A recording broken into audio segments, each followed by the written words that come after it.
बनाया और फोड़ दिया गया, उसमें घड़ा अपना संस्कार छोड़ गया क्या?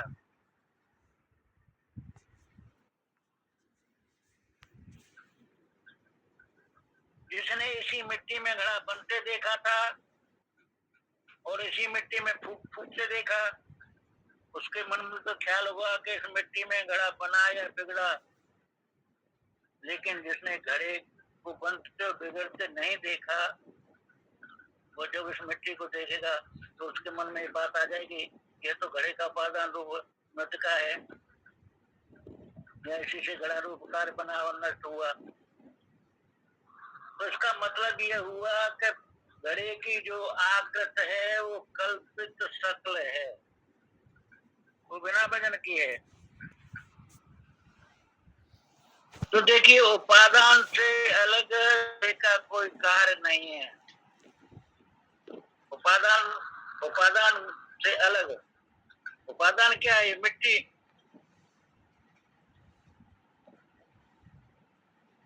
तो उपादान से अलग रहेगा कोई काल नहीं है। उपादान के काल के अंतर्गत उसका काल कल्पित हुआ है।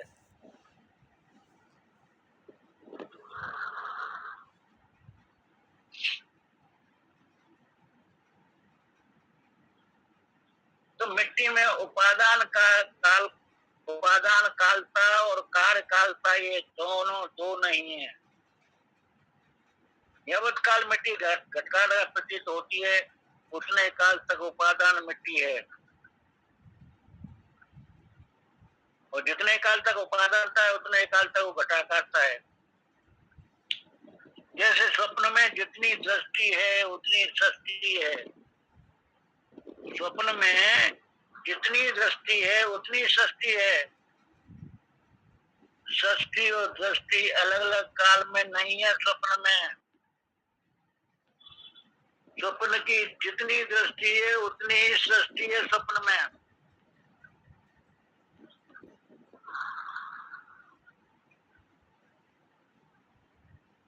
सृष्टि और दृष्टि अक्सर काल में नहीं है। इसी प्रकार मिट्टी के एक देश में ही घट की आकृत बनी है, तो यावत देश घट की आकृत है तावत देश की उपादानता है, और यावत काल की घटाकृत है तावत जितने काल तक उसका उपादानता है। यावत घटाकृत है तावत ही उपादानता है। इसका अभिप्राय ये हुआ कि कार्य और कारण दोनों ही नृतिका में कल्पित हुए। महाराज,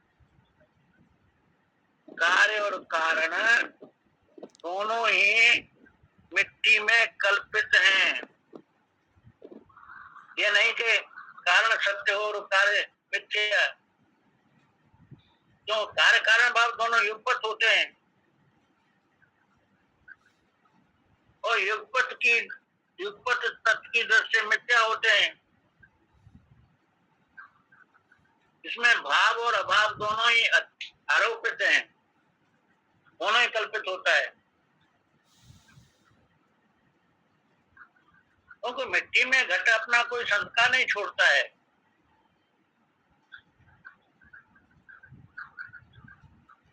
अच्छा, मान लो बीज रूप जो मृतिका है उसमें संस्कार रहता है। मृतिका का उपादान कारण जो पानी है, उस पानी में संस्कार नहीं होता है।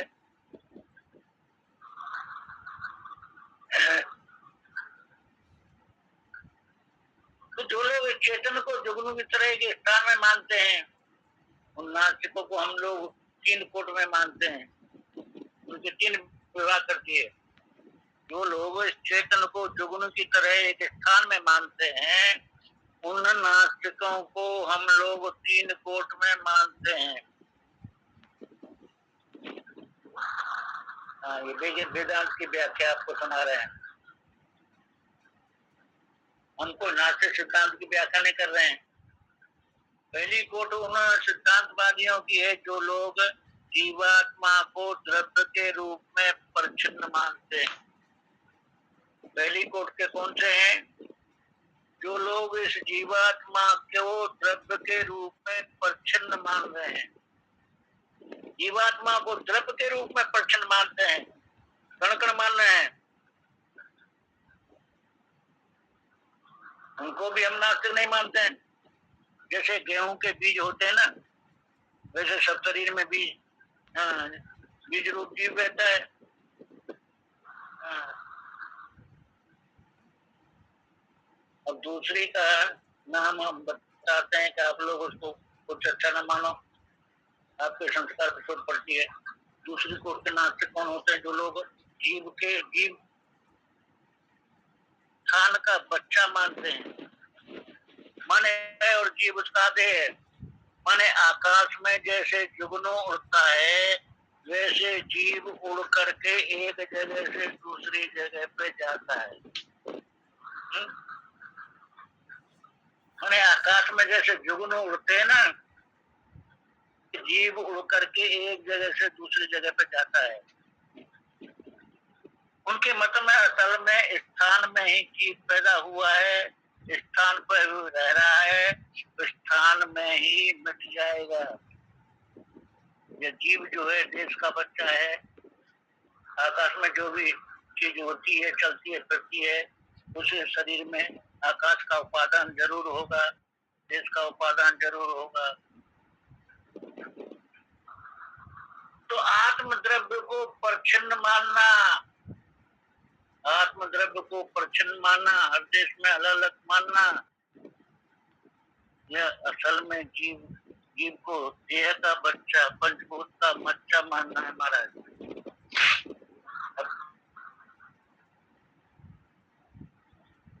अभी एक देह में अलग अलग मानेंगे तो प्रच्छन्न नहीं है ना। आत्मद्रव्य को प्रच्छन्न मानना,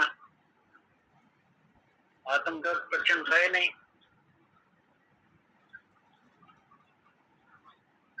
तो इसी को भौतिक विद्या बोलते हैं।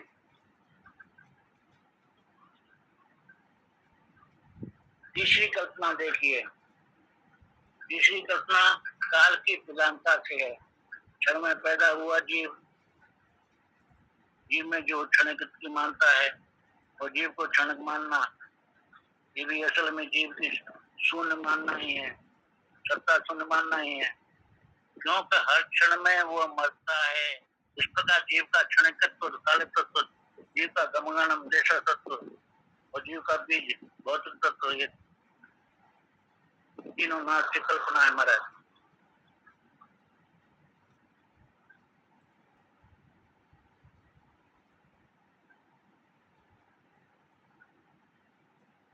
तो दृश्य शस्त्रवाद में जो देश काल वस्तु से सब अवस्थ रूप ही है, इसलिए जीव का पक्षित्व तो दृष्टि ही है, स्वप्नवत है। उसका सर्वज्ञ का गमनागम हुआ भी दृष्टि ही है, स्वप्नवत। उसका जो काल में जन्म मरण है वो भी स्वप्नवत ही है। जैसे स्वप्न में कोई जगमगाता मरता ही नहीं है, आता जाता नहीं है, तो होता नहीं है, परंतु जैसे स्वप्नों में वैसा भागता है, स्वप्न में भागता ही तो है ना, है नहीं, भाग रहा है केवल। ठीक इसी प्रकार से जीव में सौवत क्षणिकत्व अरहंत देश और चारों की भौतिक से तीनों दृष्टि नहीं है, तीनों दृष्टि नहीं है।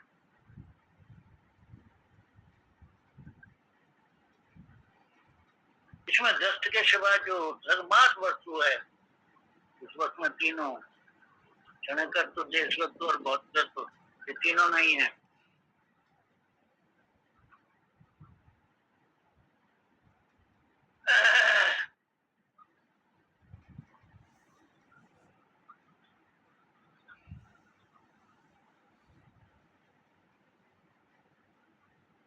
शर्मा जी आ गए यहाँ पे।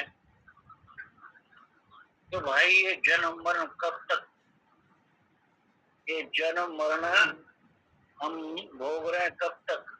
जब तो तुम अपने को शुद्ध चेतन नहीं मानते, जब तुमने अपने आप को शुद्ध चेतन मान लिया, जन्म मरण से पार, जब नरक स्वर्ग गमनागमन कब तक, ये नरगामी सरगामी गमना आना जाना कब तक? जब तक तुम अपने को शुद्ध चेतन नहीं मानते, ये समाज काल, विक्षेप काल, अपने को अंतकाल, ये भेद कब तक जपते को मैं मर जाऊंगा, ऐसा नाश हो जाऊंगा, ऐसा जो भय है, जब तक तुम अपने स्वरूप में नहीं बैठते तब तक ये सब पचड़े बेकार लगे हुए हैं।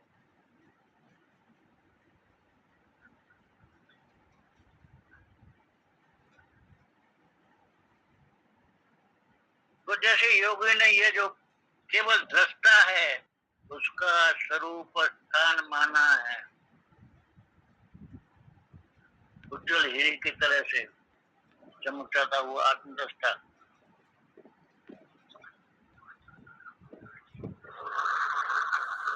तो जब तक अपने को परिच्छिन्न मानोगे तब तक अनेक दृष्टा, एक पुरुष का विवेक, एक प्रकार से एक पुरुष, एक जीवात्मा, एक परम, ये सब लगा हुआ है। जब तक परिच्छिन्न मानोगे, जब तक तादात्म्य है महाराज, जब तक कल्पना के जाल से आप नहीं छूट सकते। और उस कल्पना के जाल के साधन तादाद अपने ब्रह्म तत्व के ज्ञान के बिना निवृत्त नहीं हो सकता है। तो वेदांत का सिद्धांत क्या है? वेदांत का सिद्धांत प्रत्यक्ष चैतन्य को ब्रह्म बताना है। ये वेदांत का सिद्धांत है। तुम प्रत्यक्ष चैतन्य ब्रह्म स्वरूप हो,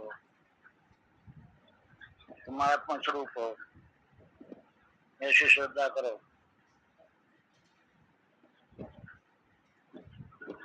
बोलो सच्चिदानंद भगवान की जय, बांके बिहारी लाल की जय, सतगुरुदेव भगवान की जय। जय जय श्री राधे श्याम, जय श्री कृष्ण महाराज, जय श्री साई समाज।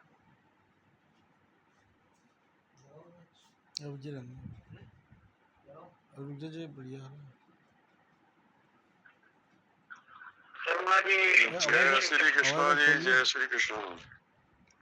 ओम शंकरम शंकराचार्यम कृष्णं बादरायणं सूत्रभास्कृतौ वंदे भगवन्तौ पुनः पुनः। ईश्वरो गुरुरात्मेति मूर्ति भेद विभागने में मध्याप्तया दक्षिणामूर्तये नमः। ओम शांति शांति शांति। वसुदेव सुतं देवं कंसचारूढमर्दनं देवकी परमानंदं कृष्णं वंदे जगद्गुरुं।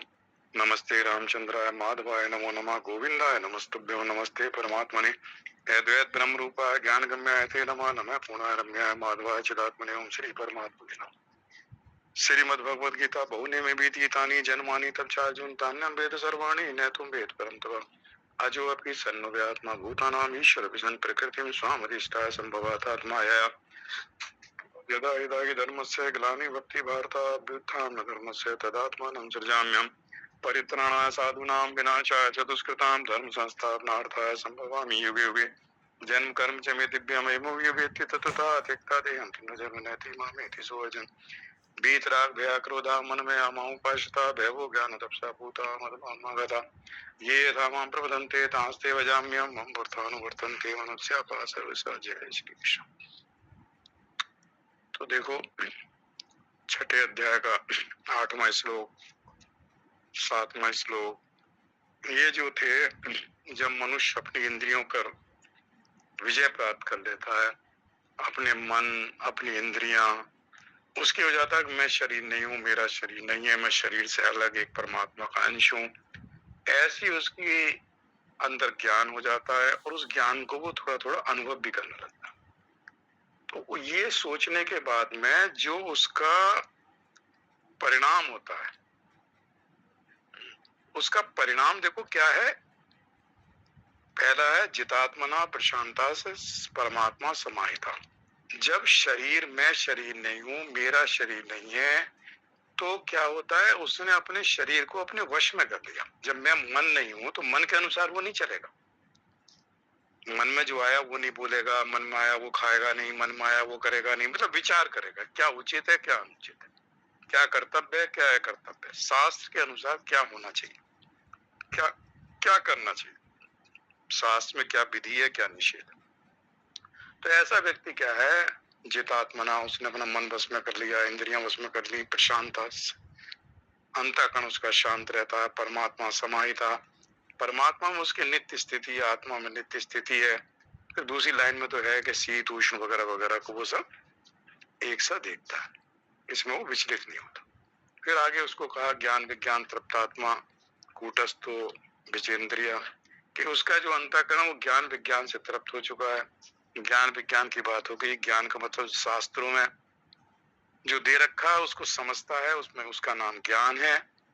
और जो शास्त्र में समझे हुए जो भाव हैं उसको अपने अंतःकरण में जो प्रत्यक्ष अनुभव कर लेता है उसका नाम विज्ञान है, कि उसको अनुभव हो गया कि मैं आत्मा हूं, मैं शरीर नहीं। तो दूसरे 8वें श्लोक में ये कहा। फिर उसको अंतिम में कहते हैं 9वें श्लोक में, 3 श्लोकों में भगवान ने बताया कि ऐसा परिणाम उसका क्या होता है। तो ज्ञान विज्ञान तृप्तात्मा हो गया, जितात्मा प्रशांता से 7वां श्लोक हो गया, 8वां हो गया। 9वें में भी 3 श्लोकों में भगवान कहते हैं, 9वें श्लोक में कहते हैं सुहीन मित्रा युदासीन मध्यस्थ द्वेष बंधुषु साधुस्वपि च पापेषु संबुद्धिर विशिष्यते। सुहीन, सुहीन मतलब सुहृद। भगवान कहते हैं 5वें अध्याय के 29वें श्लोक में सुहृद सर्वभूतानां, सारे भूत प्राणियों का मैं हितकारी। तो ऐसा व्यक्ति क्या है, देखो उसको कहा परमात्मा समाहिता पिछले श्लोक में। उसकी स्थिति अपनी आत्मा में, उसकी स्थिति परमात्मा में, उसकी स्थिति संसार में नहीं है संसार में रहता है, शरीर में रहता है, लेकिन शरीर में स्थित नहीं, मतलब मुक्त है, जीवन मुक्त है, शरीर में रहता हुआ शरीर के बंधन से मुक्त है। वे मुक्त कौन है? जो शरीर की जो बाउंड्री है, जो शरीर के अंदर मैं शरीरी हूं, ये भाव से ऊपर उठ चुका। इसलिए पिछले श्लोक में 8 क्या है, परमात्मा समाहिता, परमात्मा में उसकी नित्य स्थिति है। मतलब नित्य मतलब नित्य निरंतर सदा सर्वदा परमात्मा में स्थित रहता है। क्योंकि उसको एक बार ये ज्ञान हो जाए कि मेरा शरीर के साथ, संसार के साथ मेरा संबंध है, ये सब बिछड़ने वाले हैं, तो उसकी स्थिति संसार में नहीं रहती। जब संसार में स्थित नहीं है तो कहाँ स्थित होगा? परमात्मा में स्थित होगा। भाई एक जगह तो होगी ना स्थिति, या तो संसार में रहेगा, विषयों में संसार में घूमता फिरता रहेगा, या फिर परमात्मा में स्थिति होगी। दो में से तीसरी जगह तो है ही नहीं ना। तो इसको कहते हैं सुहृद, वो सबका सुहृद हो जाता, मतलब किसी से कोई बैर भाव नहीं है, किसी का कुछ नहीं है, किसी का हित होता है हित करता, भाग भाग के हित नहीं करता, मतलब कहीं जरूरत पड़ेगी तो किसी का हित हो सकता है, करते हैं। मित्र है सबका, बैरी, तो बैरी में, मित्र में, उदासीन, मध्यस्थ, द्वेष संबंधियों में, साधु आचरण करने वालों में, साधुस्वपि च पापेषु, और पाप आचरण करने वालों में समबुद्धि विशिष्यता, सब में समबुद्धि रखता है, ये मतलब। तो 9 चीजें भगवान ने, इसमें भगवान ने गीता में कहा है, इस श्लोक में 9 चीजों में एक है सुहृद, दूसरा मित्र, तीसरा बैरी, और अरि कहा ना, अरि, उदासीन, मध्यस्थ, द्वेष और संबंधी, और 8वां साधु आचरण करने वाले और पाप आचरण, जिनका आचरण खराब है। तो भाव से, गुण से, हर तरह से वो जो है इन सब में समभाव रखता है। मतलब देखो व्यवहार अलग अलग करेगा, मित्र में, दुश्मन में है, पाप के आचरण करने वाले में दोस्ती नहीं रखेगा, साधु आचरण करने वाले से ठीक ठाक संबंध रखेगा, लेकिन उसके अंदर अलग अलग बर्ताव करते हुए भी एक बात मन में रहती है कि सबके अंदर एक ही परमात्मा स्थित है, तो किसी का बुरा नहीं करे। उदासीन, उदासीन की तरह हो जाएगा, मतलब बिल्कुल किसी का ये नहीं करेगा मुझसे किसी का बुरा हो जाए, ये मतलब। तो किसी का बुरा नहीं करेगा, लेकिन व्यवहार बर्ताव जो है तो सबके, पाप आचरण करने वाले थोड़ा सा उसके साथ वो हटके रहेगा पीछे, मतलब बहुत ज्यादा उससे खुलेगा मिलेगा नहीं, लेकिन उसकी निंदा करना, उसका बुरा करना, वो चीज उसके अंदर नहीं होगी। तो वो जानता है इसके अंदर भी वही परमात्मा आत्मा है जो मेरे अंदर है। तो उस तरह से उसकी स्थिति जो है वो समबुद्धि वाला मनुष्य विशिष्ट मतलब श्रेष्ठ है। तो जब वो साथ में वो जो 6ठे श्लोक में बताया था कि ये जो परमात्मा, मतलब वो जो पिछला बताया था 6ठा वाला ज्ञान, ये जो था ना, ये बंधुरात्मा ना, वो अपना बंधु है, अपना ही अपने आप में शत्रु है। तो ऐसा व्यक्ति जो हो जाता है तो उसके जो परिणाम बताए थे, तो परिणाम क्या, समबुद्धि वाला हो गया। जो पिछले श्लोक में कहा परमात्मा समाई था, परमात्मा में उसकी स्थिति है, परमात्मा सम है, तो ऐसे आदमी की बुद्धि जो है समबुद्धि हो जाती। और गीता में समबुद्धि को कहा समत्तम योग उच्यते, कि उसकी जो है समता जो है वो सम जो है वो योग है, समता योग है।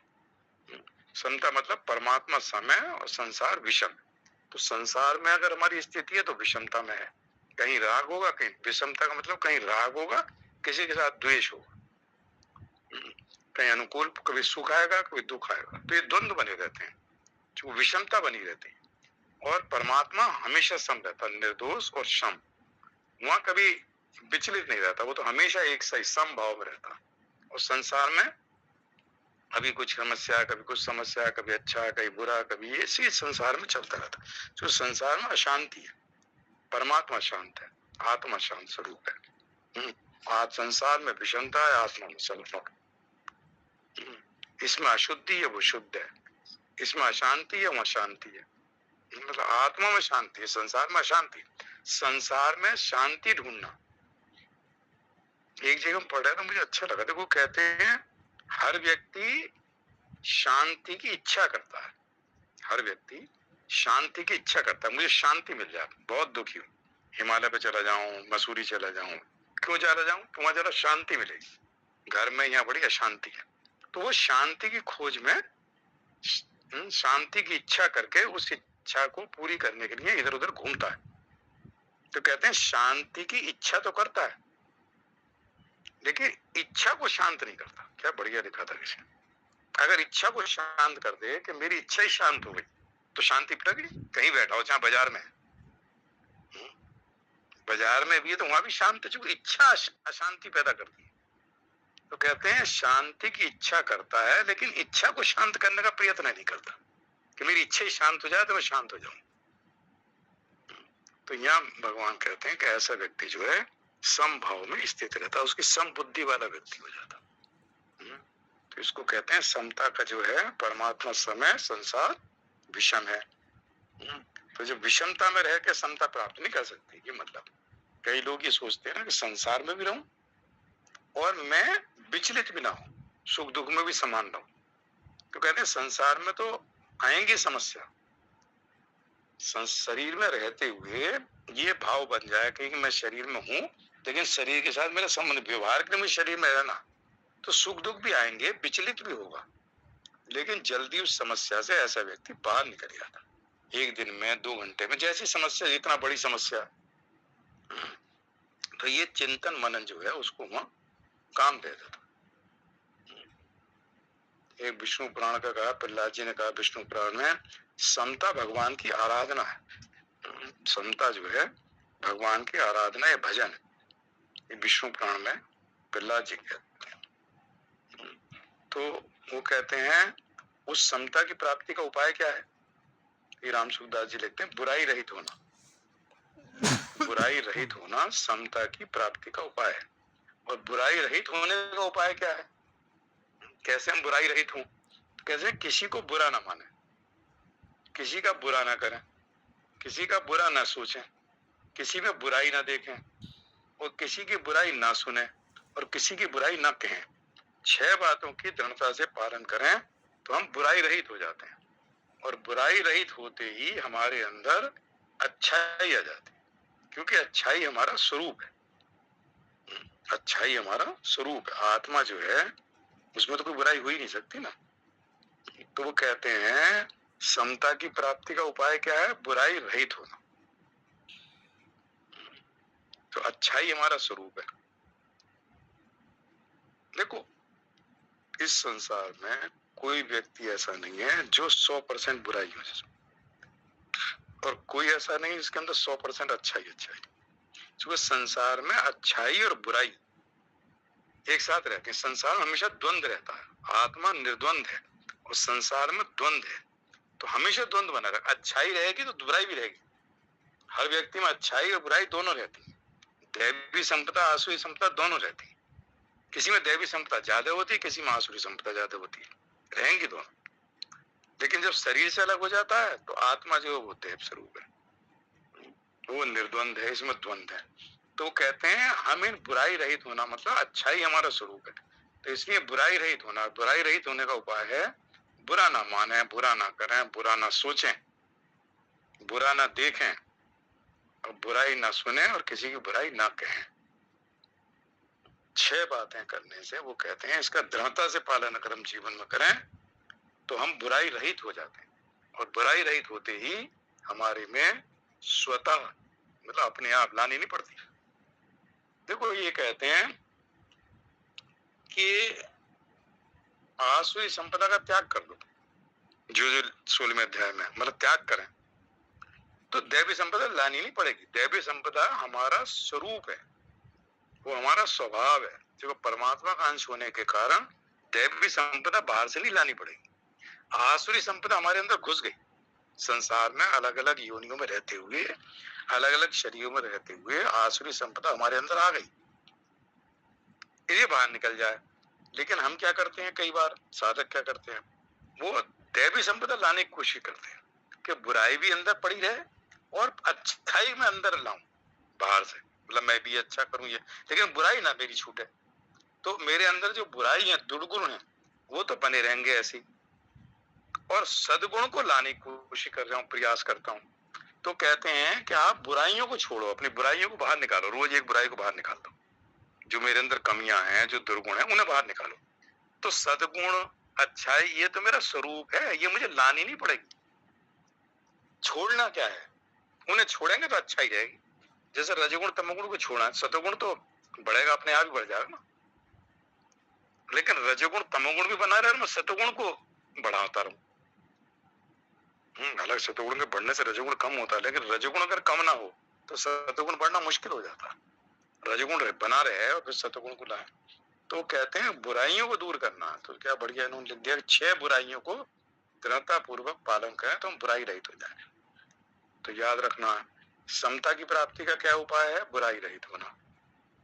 और बुराई रहित होने का उपाय क्या है, किसी को बुरा ना माने, किसी का बुरा ना करें, मतलब किसी का अहित ना हो हमसे। इसलिए सुहृद शब्द आया, ऐसा व्यक्ति सबका हित करने की सोचता है।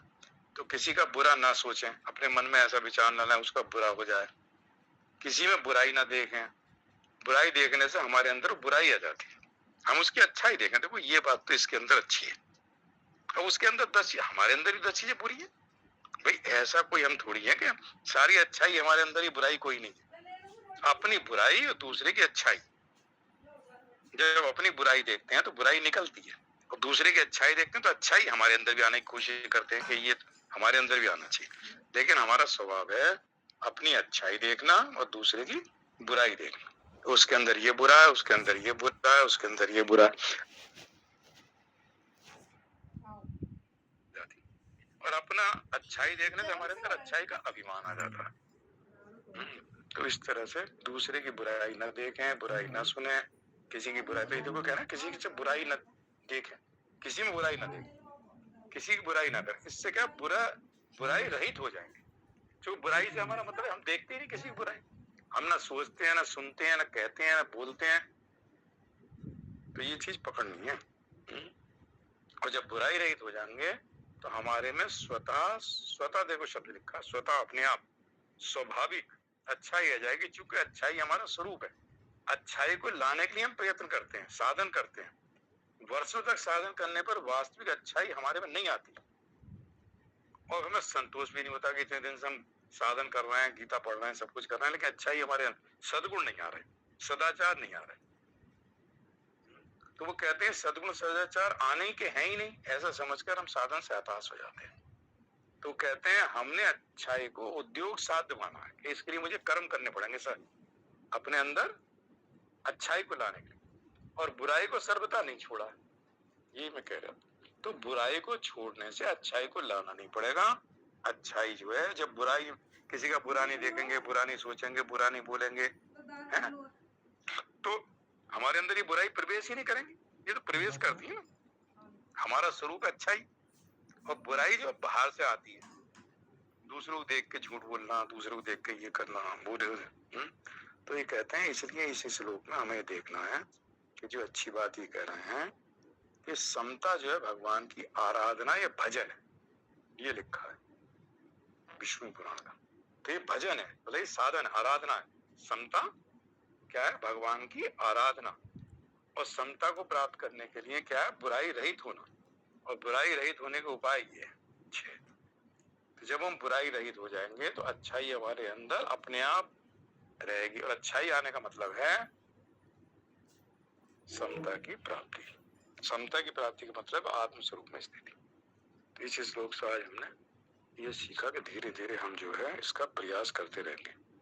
ओम पूर्णमदः पूर्णमिदं पूर्णात् पूर्णमुदच्यते पूर्णस्य पूर्णमादाय पूर्णमेवावशिष्यते। ओम शांति शांति शांति। श्री कृष्ण परमस्तु। हरि ओम तत्सत्। जय श्री कृष्ण। जय श्री कृष्ण। भगवान आराधना ही तो भगवान की आलादनी शक्ति है। आराधनी शक्ति है वर्मा जी। आज मैं पढ़ रहा था भगवान शिव में जो वकार है ना, शकार इकार वकार, तो वकार को आलादनी शक्ति कहा है कि वकार जो आलादनी शक्ति है, और शकार जो है ये नित्य सुख और नित्य आनंद है, और इकार जो है वो पुरुष है जो पुर में निवास करता है। तो अगर इकार ना हो तो शिव का शब बन जाता है। मतलब उसमें आनंद और आलादनी शक्ति के लिए जो सत्ता देता है वो परमात्मा है, पुरुष, जिस पुर में आत्मा के रूप में निवास करता है। तो कहते हैं बिना उसके ना आलादनी शक्ति है और ना नित्य सुख या आनंद है। उसके लिए जब तक ये इकार, शिव का जो इकार मात्रा है, इकार जो है उसको पुरुष कहा है शिव पुराण। तो वो पुरुष रूपी जो आत्मा है, जब वो है तो हम आलादनी शक्ति को भी सत्ता दे रहा है और नित्य सुख की प्राप्ति, आनंद की प्राप्ति भी कराता है। तो ये जब तक वो है तब तक ये आलादनी शक्ति, जब वकार को कहा आलादनी शक्ति, ये चक्कर है। और इकार को पुरुष कहा है। तभी तो वर्मा जी अगर इकार ना हो शिव में, ई की मात्रा ना हो तो शब्द नहीं बन गया, ना हिलेगा ना डुलेगा। पुरुष पुरुष इसलिए कहा है यहाँ पुर में निवास करने वाला। तो परमात्मा को जो उपाधि से रहित हो जाता है तो वही पुरुष परमात्मा है ना, वही आत्मा बन जाता है। हाँ, वो शक्ति के कारण से सही है। हाँ, तो शक्ति तो कहते हैं, शक्ति अपनी कोई सत्ता नहीं है। शक्ति को जो शक्तिमान है वो सत्ता देता है। शक्ति उससे भिन्न नहीं रहती। अग्नि से दाई का शक्ति उससे भिन्न थोड़ी है। अग्नि के अंदर ही है दाई का शक्ति का प्रकाश का शक्ति। तो अग्नि क्या है, वो है शक्ति तो उसके साथ है। अग्नि मतलब ऐसा नहीं कह सकते अग्नि में से शक्ति निकाल लो, कि अग्नि में से बिना शक्ति अग्नि अब जलाएगी नहीं, उसकी शक्ति निकाल लो, दाई का शक्ति निकाल ली। तो शक्ति जैसे इसके साथ है, लेकिन उसी तरह से कहते हैं परमात्मा जो है ब्रह्म, वो निर्गुण निराकार है। तो जब उसे सगुण साकार है तो वो शक्ति से, माया से, इनकी उपाधि ले लेता। तो वहाँ आलादनी शक्ति, उसी शक्ति से प्रकृति जो है, उसी शक्ति से सृष्टि की रचना कर देता है, माया शक्ति से। तो माया भी तो एक शक्ति है, तो उसी शक्ति से उसका सब काम होता है। लेकिन उस शक्ति को जो सत्ता देता है, जो अधिष्ठान है, वो परमात्मा ब्रह्म है। तो वहाँ उसको वकार को ना शकार, तो शकार वकार इकार, इकार को इसलिए बीच में जोड़ लिया ना, इन दोनों को चेतन कर दिया। देखो उसने कहा इकार ना हो शिव में, मात्रा ना हो तो कुछ है ही नहीं, ना हिलेगा ना डुलेगा। जो हिलने डुलने की वो दे रहा है, वो उसके साथ वो पुरुष, पुरुष मतलब पुर में जो निवास करता है। तो पुरुष को आत्मा, आत्मा इस पुर में निवास करती है। लेकिन उसने उपाधि से मान लिया अपने साथ, उपाधियों से जोड़ लिया तो वो क्षेत्रक हो गया, जीव बन गया। उपाधिक, सोपाधिक और निरुपाधिक, ये चक्कर है। बहुत विशेष चिंतन है भगवान, बहुत हमने अनुसंधान किया है इसको। जो है उस जो ट्री है ना आपका, क्या कहते हैं, कौन सा ट्री है ट्री में डाल दो, उस ट्री में ये संसार रूपी वृक्ष में डाल दो उसको। उल्टा जो वृक्ष है, अश्वत्थ वृक्ष। शकार इकार बुकार, तभी तो शिव को वहां आत्मा भी कहा ना, शिव आत्मा है। शंभु को कहा शंभु। सम कहते हैं कई तो इंद्रियों के मोक्ष का, सम दम, इंद्रियों का निग्रह। तो सम को वहां का कल्याण स्वरूप सम। सम को गीता में किस श्लोक में सम आया ना, तो वहां शांति भी आई है। उसका सम का नाम शांति। वो जहाँ योग में आरूढ़ करने वाला, वहां दूसरी लाइन में आया सम। वो संकल्प को अगर सम करना ऐसा कुछ है, तो वो सम का मतलब शांति दिया, शांति स्वरूप है। तो शंभु कल्याण स्वरूप, शांत स्वरूप। तो वहां भी आत्मा ही दिया शंभु, कल्याण करने वाला। भगवान शिव जल्दी प्रसन्न हो जाते हैं ब्रह्मा जी। एक एक अक्षर का, एक एक मात्रा का बड़ा महत्व है। बड़ा नहीं। चलिए, बहुत बढ़िया चिंतन है अब माता जैसे जी। भजन और भोजन, हाँ, तो भोजन में एक मात्रा लगा दी और मात्रा हट गई तो भजन है, भजन में मात्रा का लगा दी भोजन। मतलब भोजन सीमित होता है, मात्रा मतलब है फिक्स। कोई 50 खा लोगे, लेकिन भजन चाहे सुबह से रात तक करते रहो, उसकी कोई सीमा नहीं है, जो वो मात्रा नहीं है। तो भजन आप पूरी जिंदगी करते रहो, 24 घंटे करते रहो। तो भजन में भगवान ने कोई मात्रा नहीं लगाई कि जितना चाहो उतना करो, जन्म से लेके मृत्यु तक इसीलिए करो। इसीलिए वो अमात्र है, हाँ है मात्रा। नाम और रूप से भोजन रहित। में मात्रा लगा दी, देखो ये फिक्स है, एक सीमित अवस्था में आप भोजन करोगे, ये नहीं कि जितनी मर्जी चाहे उतनी करते हो। तो एक में मात्रा, एक में मात्रा से रहित है। तो दोनों में मात्रा के खेल है, भजन और भोजन में। शब्द तो वही है ना दोनों में। भजन में मात्रा लगा दी तो भोजन बन गया। बहुत बढ़िया भजन भोजन, बहुत बढ़िया। इसलिए भोजन में कहते हैं ना कि भगवान कहते हैं युक्त आहार विहार से यथा योग आहार करो, क्योंकि मैंने मात्रा लगा रखी है इसमें। 2 रोटी की, 1 रोटी की, जो भी मात्रा है उतनी आपने फिक्स कर लो, इतनी मात्रा मुझे भोजन करना है। लेकिन भजन जो है, तुम मेरा भजन करो चाहे दिन भर करते रहो, उसमें कोई मात्रा नहीं, फ्री हो करते जाओ, तो भजन भोजन बन जाए। वो इसका विपरीत रहा है, इसीलिए आना जाना लगा हुआ है। हाँ विपरीत हो, मतलब सुबह आदमी सुबह पूजा कर लिया, भजन कर लिया, मतलब पूजा समझ लो, और दिन भर भोजन करता रहे। भोजन में ये ब्रह्मा जी इंद्रियों का भोजन भी है, जो आंख से देखना, कान से सुनना, ये हर इंद्रिय का भोजन है ना। आंख से देखना सुनना, ये आंख का भोजन क्या है? रूप। सुंदरकांड में तभी तो वो कहा है ना, प्रात ले जो नाम हमारा, ताई ना मिले आहारा। तो इंद्रियों का भोजन मतलब सीमित मात्रा, ये कहना है। ये भोजन खाली रोटी से नहीं है, जो इंद्रियों से हम विषयों का भोजन करते हैं, ग्रहण करते हैं, वो सीमित मात्रा में। दिन भर नहीं है कि आप इंद्रियों के सारा भोजन, विषयों का भोजन करते रहोगे तो कब भजन करने का समय मिलेगा? और रोटी के अलावा भी जो, भाई रोटी तो शरीर के निर्वाह के लिए जितनी जरूरत है, तो आंख से देखना, आंख का भोजन, ये कहा इंद्रियों ने। जब वो उपनिषद में आता है कि भगवान ने जब भूख लगा दी तो इंद्रियों का हमारा, तो उस दिन भगवान ने कहा सब इंद्रियों के साथ तुम्हें संयुक्त कर देता हूँ। इंद्रियां जो विश्व में, वो इंद्रियों का भोजन है। जिसमें ज्यादा भोग रहता है ना, वो दिन भर इंद्रियों के विषयों में ढूंढता रहता है, गप्पे मारेगा, इधर बोलेगा, उधर सुनेगा, उसे पता है ये, उससे उसे शांति मिलती है। अब इंद्रियां तृप्त हो गई, थक जाएगा, रात को सो जाएगा। तो ये चक्कर है। वही जैसे रात में लोग सो जाते हैं स्वप्नावस्था में, स्वप्नावस्था में स्वप्न देखते हैं तो नेत्र तो बंद होते हैं, स्वप्न कहाँ से देखते हैं? आत्मा की ज्योति से, वही से तो पता चलता है कि आत्मा में कितनी ज्योति है। भाई आप ये देखो, स्वप्न में दोपहरी हो रही है, स्वप्न में, और जून का महीना है, और इतनी दोपहर है, बिल्कुल ऐसा लगेगा जैसे आसमान चमक रहा है, और धूप है, आप खड़े हो किसी पेड़ के नीचे, पसीना आ रहा है, और सामने धूप ही धूप है। तो इतनी तेज धूप कहाँ से आई? स्वप्न, वो जो प्रकाश है धूप का, वो स्वप्न में कहाँ से आया? उस आत्म ज्योति का प्रकाश क्या?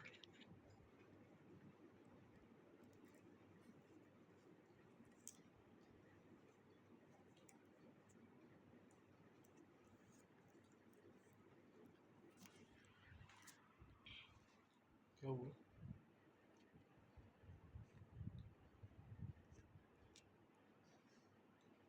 प्रकाश शक्ति सूर्य में, वही मेरी है। वो जो प्रकाश है वो आत्म ज्योति है, बस आत्मा का प्रकाश, जिससे आप स्वप्न में प्रकाश देखते हो। स्वप्न में जो सपने देखते हैं तो वो आत्म ज्योति के जो प्रकाश है वो तो आत्म ज्योति है, और जो हमारी वासनाएं हैं, संस्कार है, वो स्वप्न बनाती है। जैसे इसकी संस्कार उल्टा सीधा संस्कारों में से निकाल के मन जो है ना, चूंकि इंद्रियां तो सब बंद पड़ी हैं, तो मन जो है वही अपना बनता रहता है, सब मन ही बनाता रहता है दुनियादारी में। लेकिन जागने के बाद भी कोई बहुत से सपने याद भी रहते हैं। हाँ, तो वो याद कैसे रहते हैं जब अच्छे से देखा नहीं है, आंखों से देखा नहीं? तो ना वो जो जीव है ना, जो हम है, तो हम तो स्वप्न देख ही रहे हैं ना। मतलब मैं हरिद्वार चला गया, गंगा जी नहा के आया, सुबह उठा तो कहता हूँ ना रात सपने में तो हरिद्वार गया था गंगा जी नहाने, गंगा जी नहा के आया हूँ। तो मैं तो दृष्टा हूँ ही ना स्वप्न में।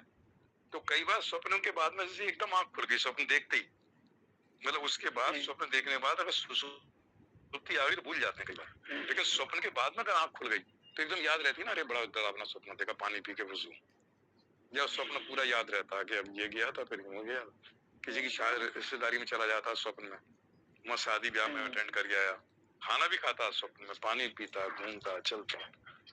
तो स्वप्न वाला शरीर तो बाहर निकलता है ना, सूक्ष्म शरीर। तो जो हम स्वप्न देख रहे हैं वही सूक्ष्म शरीर बाहर निकल जाता पूरा।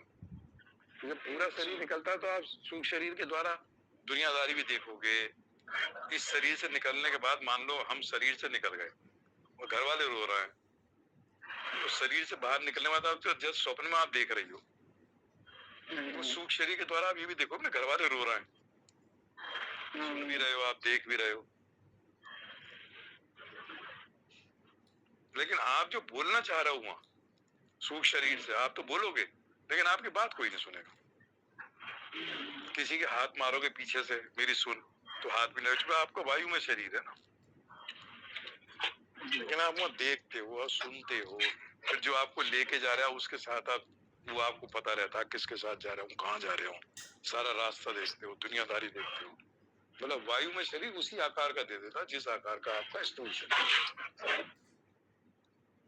तो कई लोग कहते हैं ना, कई आत्माएं जब स्थूल शरीर से निकलती हैं तो घुसने का प्रयास करते हैं इस स्थूल से। वो देखती है ना मेरा शरीर तो ये पड़ा, मैं छत में लटक रहा हूँ हवा में, वो घुसने की कोशिश करता है। वो जो नाक आंख तो सब बंद हो गए पत्थर की तरह, सांस तो है ही नहीं, तो घुसेगा कैसे? वो तो पत्थर की तरह पड़ा हुआ है स्थूल शरीर। कोई सांस चलती तो हवा से घुसता उसके अंदर, तो वो तो सांस चली नहीं, तो पत्थर की तरह है, वो पत्थर हो गया। तो उसमें वो घुसने का प्रयास करता है, वो पकड़ते हैं उसको जो लेने आता, लेकिन वो करता वही है जिसका शरीर के साथ आसक्ति है। जिसको पता चल गया मैं शरीर से अलग हूँ, क्यों घुसेगा?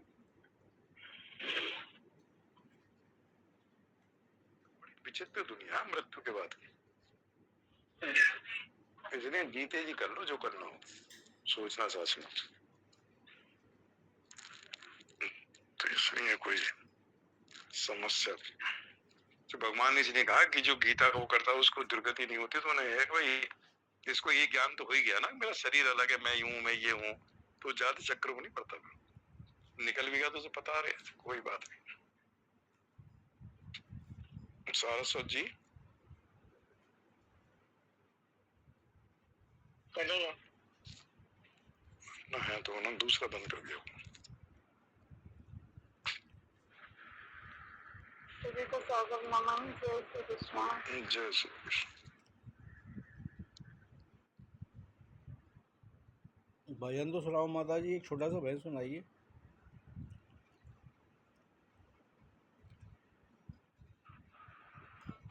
काफी हो गया।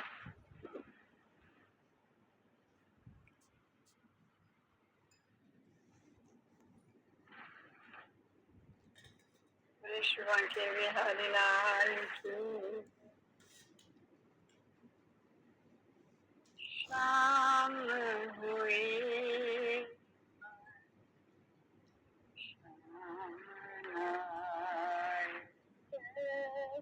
शाम हुई,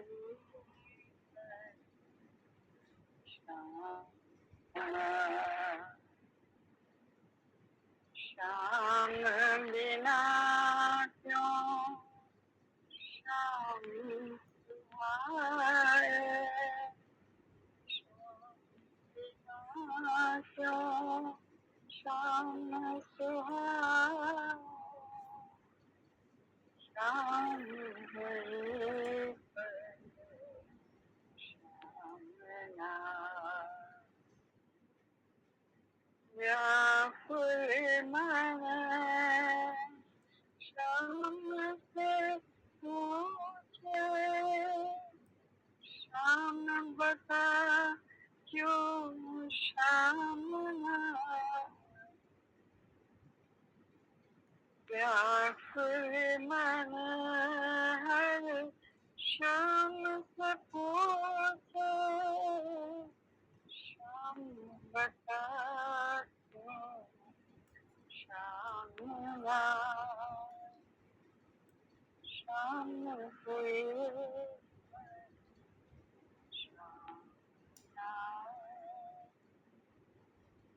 श्याम ने श्याम का राज बताया, श्याम ने श्याम का राज बताया, क्यों कर श्याम को पाया, क्यों कर श्याम को पाया। श्याम ने श्याम के रंग में रंग करे, श्याम ने श्याम के रंग में रंग करे, अपने आप को श्याम बनाए, अपने आप को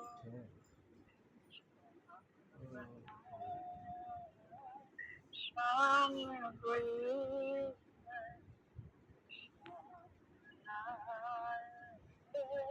श्याम कोई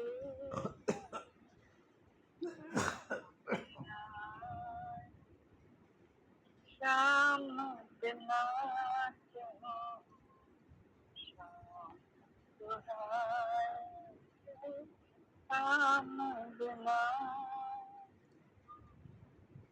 श्याम दुहाए। विश्व की हरियाली की जय श्री कृष्ण, जय श्री